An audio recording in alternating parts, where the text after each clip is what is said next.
Since I am in the Planescape mode, I'd like to show off some more Planescape stuff, despite the fact that my previous video quickly became the most disliked video on the channel.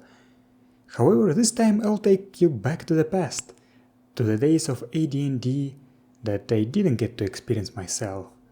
The days when fan-made netbooks were not an endangered species, and when creativity was running wild. And I'll actually talk about some GURPS mechanics as well. This is mostly a GURPS channel after all.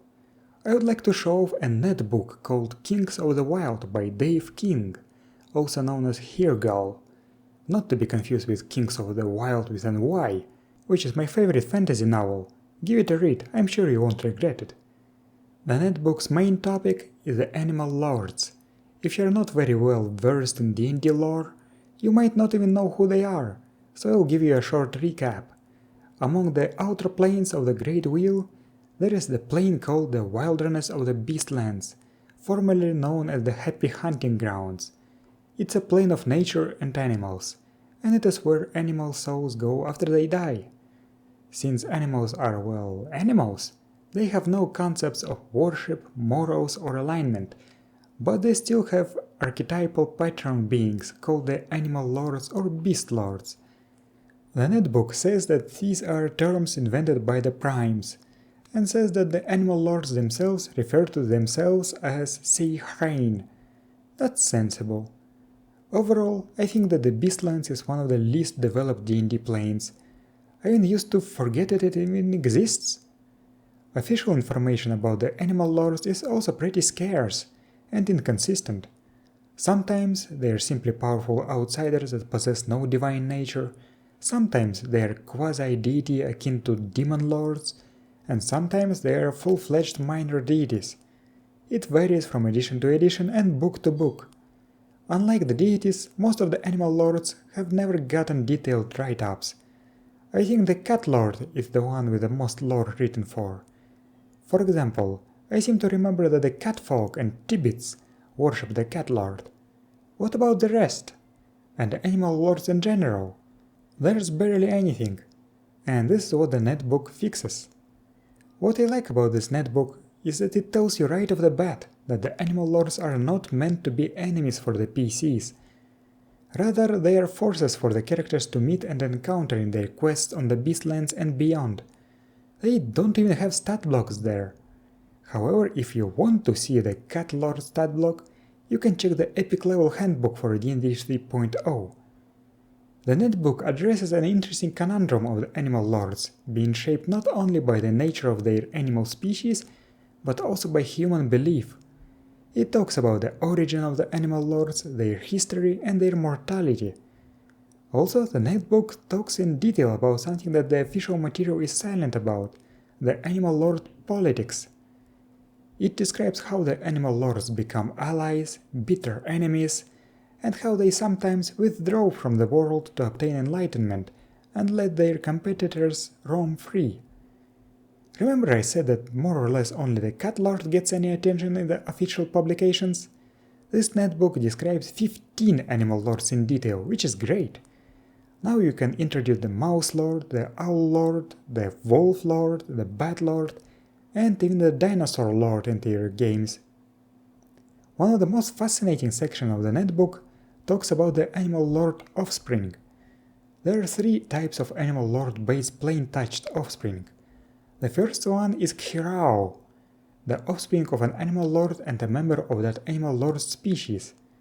They are quite common on the Beastlands and are respected by the animals. They don't really have that much in terms of special abilities, they're just a bit bigger and stronger, so mortals are unlikely to even know that it's not a normal animal. The second type is a Tiekra, the offspring of an animal lord and a member of another animal species other than the animal lord's patron species. This is a taboo topic in the Beastlands, and these deformed, cruel beasts are considered to be unnatural abominations. Fortunately, they are extremely rare. Such a beast could work nicely as an antagonist for the PCs. The third type is also extremely rare, the Deserantak, the offspring of an animal lord and a humanoid mortal. Outwardly, they somewhat resemble their animal lord parent, who are pretty much human-looking with some minor animalistic features such as cat ears. The Deserentak are usually abandoned in the wild. If they survive, that's okay. If they don't, that's okay too. They aren't beloved by the animals, but are tolerated. In terms of mentality, they are very conflicted. They do not understand the human world and mind fully, and they do not understand their animalistic side very well either. They are outcasts who aren't accepted anywhere in this incomprehensible world, but most of them prefer to stay in the Beastlands. Unlike the other Animal Lord offspring, the Deserentak can work as player characters.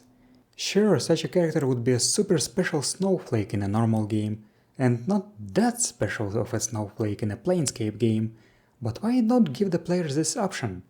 So let's create a racial template for the GURPS version of the Deserentak. The Deserentak are good with animals of their parent species. I gave them a specialized form of animal empathy. They possess infravision, so I gave them infravision. Like the animal lords, they also have an innate danger sense, so I gave them the danger sense advantage. Also, like their animal lord parents, they possess some minor animalistic features. I gave them unnatural features too. They will stand out, but with some effort they'll be able to pass as human. Socially, they aren't treated that well by their animal and human peers. I gave them social stigma half-breed from GURPS Dungeon Fantasy 3 the next level. Finally, to represent their minds being incapable of understanding the world properly, I gave them two disadvantages that I have never used on a racial template or character before. Confused and stress atavism mild. This unusual combination will make the Deserentak quite challenging to roleplay, but also will provide a unique experience that no other D&D race can. I think that's great. And the final point cost evens out at 0 points, so this template is as affordable as it can be. So what's the verdict and why am I even talking about this netbook?